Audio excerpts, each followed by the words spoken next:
Hello guys, so welcome back po ulit sa ating channel Stock Play at muli po tayong mag-update sa mga top trending stocks, and don't forget to subscribe sa ating channel para palagi po kayong manonotify sa mga bagong updates.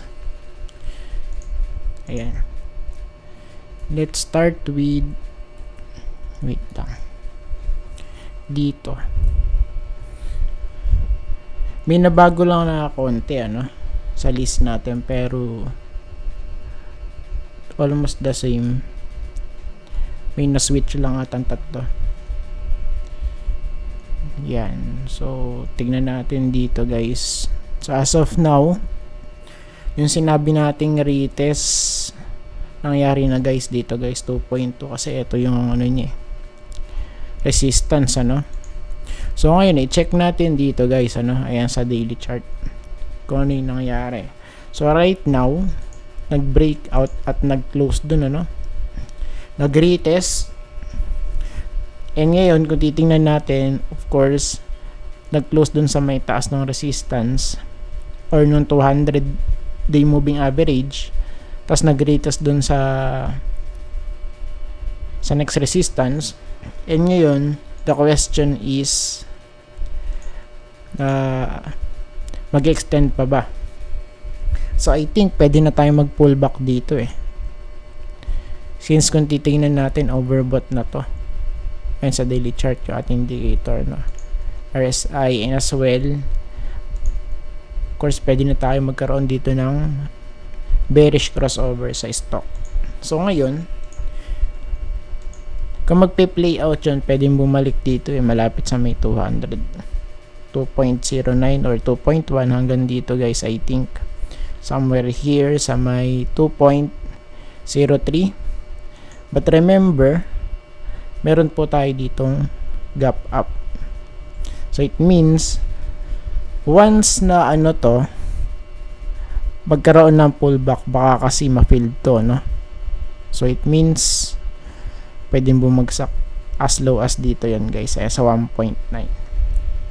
Okay, so far ang target muna natin, eto, yung pullback sa may support malapit dun sa may 200 day moving average. Next po natin, MRC. Weekly chart. So, andun pa rin guys. Okay, maraming week. Titingnan natin. Still medyo alanganin pa rin to, So, pwede kasi itong print out ng double tap dito guys, sa weekly chart, plus nasa resistance pa. Ngayon sa daily chart, medyo of course bumaluktot na, pero dito sa stock hindi pa siya nagko-crossover.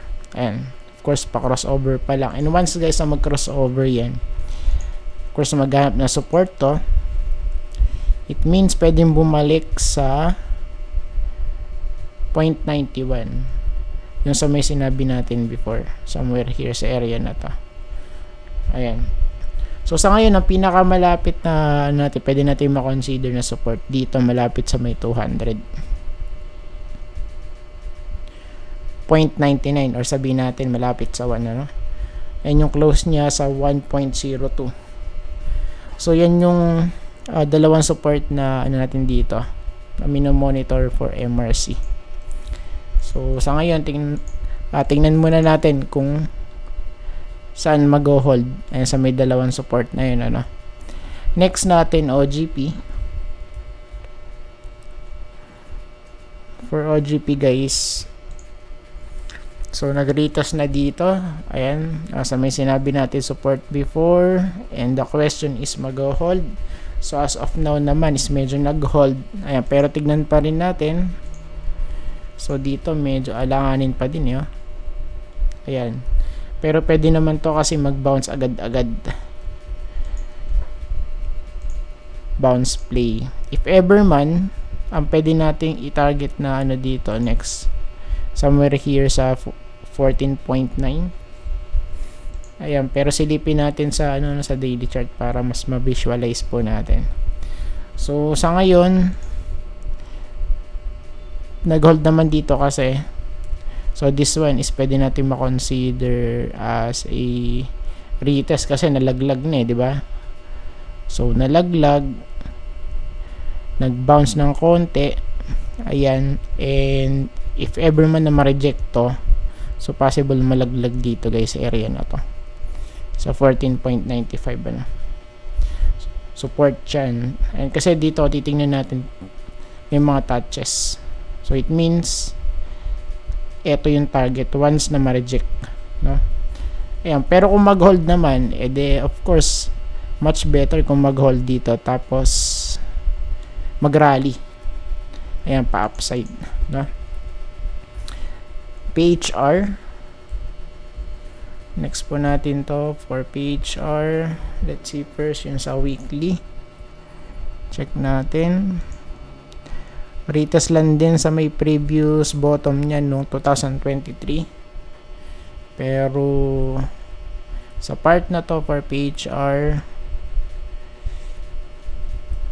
check muna natin. So for local bottom to eh.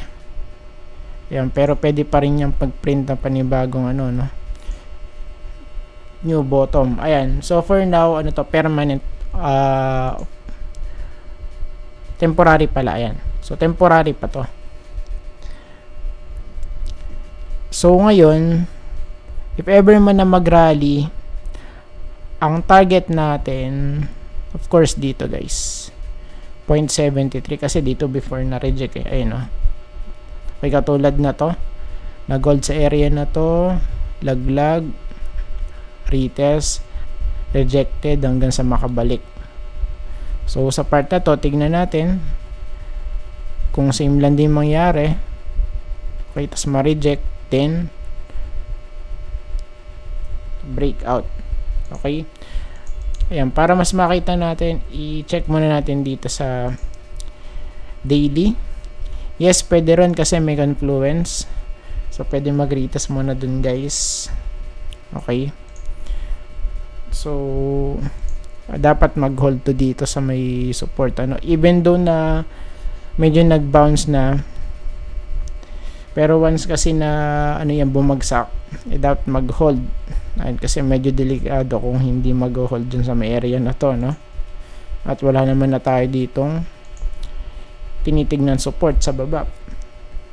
Okay, pagyari na to. Next natin, MAC. MAC. Check natin sa weekly. Of course, retest. Okay, and kung titingnan natin, medyo nakabaluktot na, no? And remember guys, maghanap to ng support once na malaglag na. Same here sa stock. So andun pa din eh. Pa crossover pa lang. Sa daily chart, silipin natin mamaya sa daily chart na. So sa weekly muna tayo. So ang minimum target na support dito sa may 7.05. Ayan. So yun po yung pinakamalapit based sa weekly, ano. Same here sa daily. Pwede doon malapit sa 7.1, 7.05. So tignan na lang natin, ano.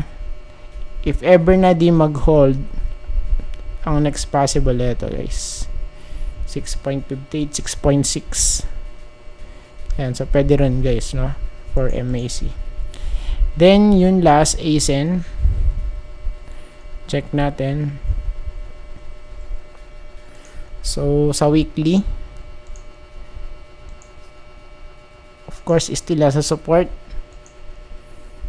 So ano pa ba to, intact pa ba? I think so. Intact pa naman yan guys. Okay, basta wag lang ano, no, diretso pa baba. And kahit malaglag dito yan eh, sa may 4.6 eh, still goods, no. Ayan, basta yung pattern niya meron ditong ano, no, pinakamababa. Okay, tapos meron ditong higher low. Okay, so ngayon i-check natin dito hoping for a crossover. Of course, bullish yan pagka kakaroon tayo ng bounce dito. Pero it doesn't mean na pagka oversold na talagang magre-reverse ka agad dyan. Ayan, kasi pwedeng bumaba dito sa baba yung stock kung talagang bearish yung chart, no? Sa ngayon, yung target natin, since may tayo dito, may crossover tayo sa daily, yung 200 day moving average. So sa ngayon, ito yung target natin once na hindi mag-hold, no? Ayan, kasi support na to ito so support na yan guys so ang next possible support, of course, malapit yan sa may 200 day 4.6. And I think tapos na po tayo guys, at maraming salamat po sa panonood. See you po sa next video. Bye bye and God bless.